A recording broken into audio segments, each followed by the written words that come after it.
All praises to Yahweh, Bahashem, Yahweh Shai, Bahashem, Rasakwadash. Double honors to the elders and apostles of Great Millstone, and peace and blessings to the Akim out there doing the work of Yahweh, Bahashem, Yahweh Shai, in truth, faith, and in sincerity. This is Revelation chapter 11, verse 14. The second woe is past, and behold, the third woe cometh quickly. All right, so this particular scripture is in reference to World War III. All right, it's speaking about the second woe being past. The woe is in reference to war.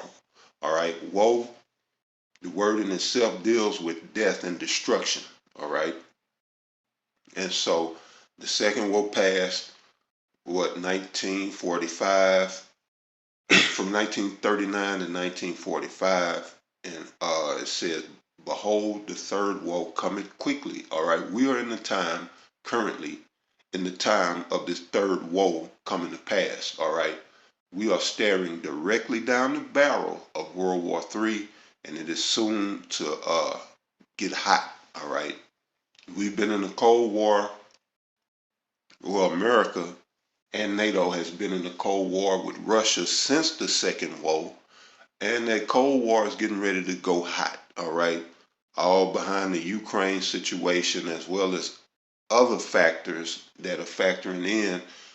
The whole geopolitical scene worldwide is a nightmare, is a disaster, and one that's about to brew into a third woe. All right, so I'm going to share this real quick.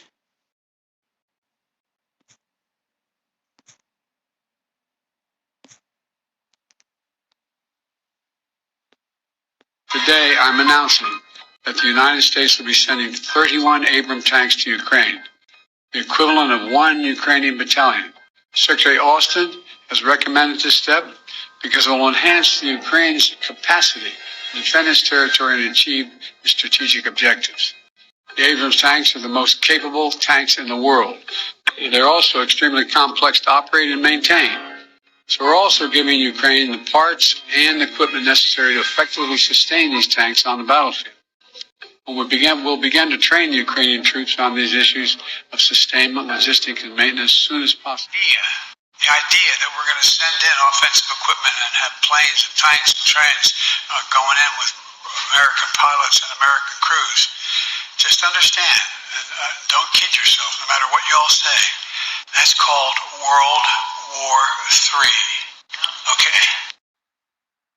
A four-star Air Force general is now predicting war with China. He writes in a memo that Beijing will likely invade Taiwan while the U.S. is distracted by the upcoming presidential election.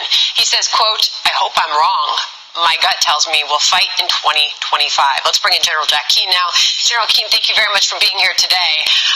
That's a pretty big warning that he's putting out there, saying that we'll be at war with China in 2 years, telling the officers that he commands in this memo in which he made this prediction to get ready to prep by firing, quote, a clip at a target and aim for the head. Do you agree with this prediction? Well, we don't know for sure whether this is imminent or not, because it's subjective analysis, to be sure. And listen, we're at peace, relatively speaking, and it's the duty of commanders to prepare their troops for war. And I spoke in very direct, blunt language, like this general has, in preparing my troops during peacetime for war as well. This is an internal memo. I'm not sure he thought it was going to be publicized, but nonetheless, that's the motivation he has in doing it. Certainly, it's signaling an eventuality in a couple of years is what's gotten everybody's attention. We don't know whether it's imminent or not. I suspect it's not imminent, but I don't think that's the critical point. The real issue is that we don't have an effective military deterrence in place. And what am I talking about? The Chinese have more ships, more airplanes, and more missiles than the United States has, and at some point, quantity has a quality all of its own. They have a decided advantage. The second thing is we're trying to upgun Taiwan, Sandra, and we've got a $19 billion backlog in the equipment that they have requested and already paid for. The Congress has got to fix this foreign military sales thing. It is absolutely handicapping our our ability to do what's right. What we're trying to do here, so audience understand, is prevent a war. That is what the intent is here. To do that, let's get Taiwan upgunned like we have finally done after the war started with Ukraine. We can't do that once war starts because they're an island nation. We'll never be able to get supplies into them. Secondly, we've got to fix our own inadequacy in the region. Then when we do this objectively, we can make some predictions ourselves that we got a deterrence again, and therefore the likelihood of China taking on the United States and Taiwan, it would be slim, it would be diminished. But that's not the case now. We, I think, are in a critical zone because we have this vulnerability of a lack of a military deterrence. And it sounds like, while you agree this is an eventuality, that you don't believe it's as imminent as this four-star Air Force general, who's pinning that on the distraction that he says will be the United States presidential elections. Real quick final thought on if you believe Congress will follow through on what you are calling on Congress to do. When this general laid out goals for preparing, he included building a fortified, ready, integrated, and agile joint force maneuver team ready to fight and win inside the first island chain. Will Congress follow through on the demands you just said? Well, first of all, the executive branch has got to make that decision. They control the Department of Defense. And listen, he has background in the Indo-Pacific region. His current command has nothing to do with the Indo-Pacific other than he would support it with airplanes. But he spent years in the region, so you take his counsel, he has an understanding of what our deficiencies are there, to be sure, and I'm thinking that's what's driving him to his conclusions. But we need the executive branch to step up and really thicken our defenses in that first island chain. We need more ships, we need more airplanes, we need more land forces that control and influence the major navigation routes in the region. And as I said before, we absolutely have to upgun Taiwan. If we've learned anything from Ukraine, we didn't deter Ukraine, we didn't deter the Russians by having the proper amount of equipment in Ukraine. As a matter of fact, they saw it as an advantage. And we've done commendable work, obviously, since that time, and it's a major lesson. Yeah. Let's get the stuff into Taiwan now to prevent China from even thinking about taking this kind of action. We hear the urgency from you. General Jack Keane joining us now. Thank you very much. And so there you have it, man. America is poised and prepped for a fall, all right? And you heard him. He said there's a backlog with Taiwan with weapons that they've paid for that they haven't received. And not only Taiwan, but that's the exact same thing that Turkey had been up in arms about, that they paid so many billions, or at least up to $1 billion for weapons that they never received from America. So you got Taiwan, you got Turkey, and there's no telling who else, but I know those two for sure. As you just heard in this case with Taiwan, that they paid America for weapons and haven't received them. And Turkey has publicly condemned the U.S. behind that.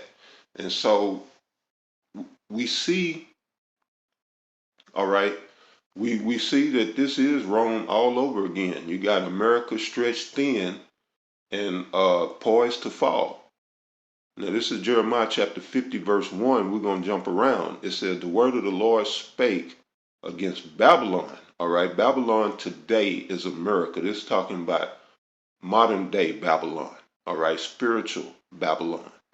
All right, the word of the Lord spake against Babylon and against the land of the Chaldeans by Jeremiah the prophet. Declare ye among the nations and publish and set up a standard. Publish and conceal not. Say, Babylon is taken, Bel is confounded, Merodach is broken in pieces. Her idols are confounded, her images are broken in pieces. All right, this is what the Lord is going to do ultimately to America and its idols and its false gods.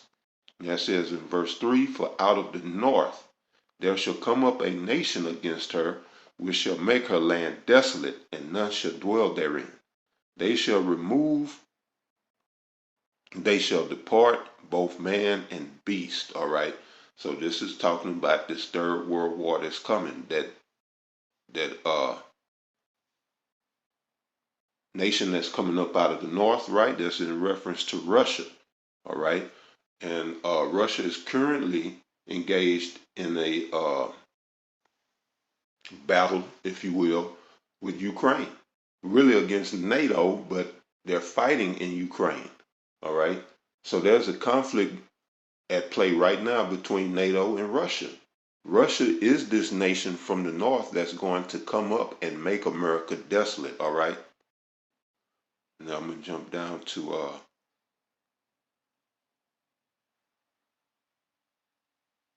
verse 9. This is Jeremiah chapter 50, verse 9. For lo, I will raise and cause to come up against Babylon an assembly of great nations from the north country, and they shall set themselves in array against her, right, in battle array. From thence she shall be taken, their arrows shall be as of a mighty expert man. None shall return in vain. And those arrows are the nuclear missiles. All right. Russia got subs off the coast of America. They've sunk battleships over here. All of them, I guarantee you, are fitted with nuclear missiles. Plus, you got the intercontinental ballistic missiles that Russia can fire from its homeland that'll be over here in around 30 minutes or less to, to decimate this place or to obliterate America. This is what's coming. It says, and all Chaldea shall be a spoil, and all that spoil her shall be satisfied, said the Lord, right? Because America has done so much wrong to so many people. Yeah, they're going to be satisfied to get their lick back on America, all right? It says, because ye were glad, because ye rejoiced, O ye destroyers of mine heritage, because ye are grown fat as the heifer at grass, and below as bulls, and bellow as bulls, right?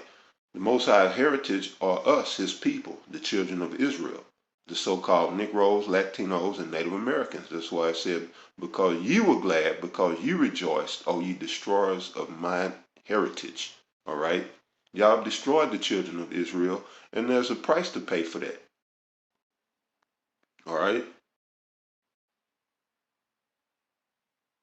So that's it on that.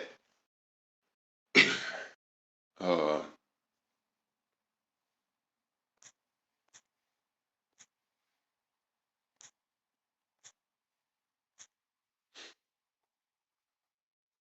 Burden of Babylon.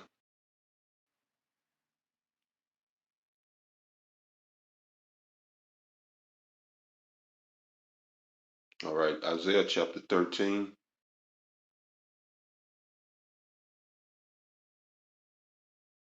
We'll start at the top. Verse 1, the burden of Babylon, which Isaiah the son of Amos did see.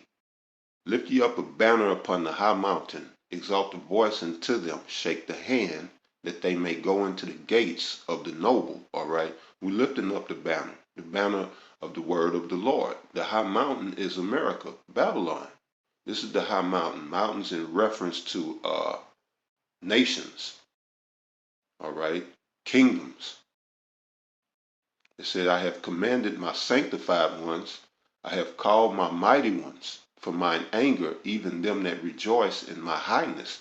These are the angels of the Most High, all right? The sanctified ones, that's us, all right? Those who have this truth and are committed to the teaching of the word of the Lord. We're being sanctified by his word, all right? It says in verse 4, the noise of a multitude in the mountains like as of a great people, a tumultuous noise. Of the kingdoms of nations gathered together, the Lord of hosts mustered the host of the battle.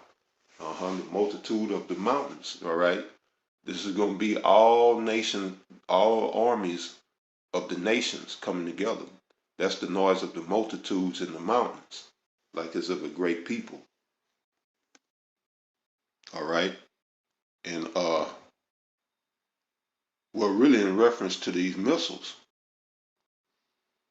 It says in verse 5, they come from a far country, from the end of heaven, even the Lord, and the weapons of his indignation to destroy the whole land. All right. So this third woe that I read about is none other than this third world war that's coming. All right. And it says in verse 6, howl ye, for the day of the Lord is at hand. It shall come as a destruction from the Almighty. All right. Therefore shall all hands be faint, and every man's heart shall melt. Right. It's great destruction, great misery, great devastation coming, not only to America, but to the world. But America is going to receive the worst of the punishment that the Lord is going to dole out. All right. By way of these thermonuclear missiles, America is going to become one big lake of fire. And yeah, you got your commander in chief telling you that this is World War III. When we sitting in the tanks and the planes and the trains, make no mistakes about it, this is World War III, and this is where we are right now. All right? The world is at war. And there's no stopping it. You know, you got a lot of people out there wishing and hoping for peace, like Gerald Celente and others, but there shall be no peace until this third woe. And then, you know, the Lord will establish peace. All right? So, with that, I'm going to end it right there. I pray that you brothers were edified. And to the next one, Shalom.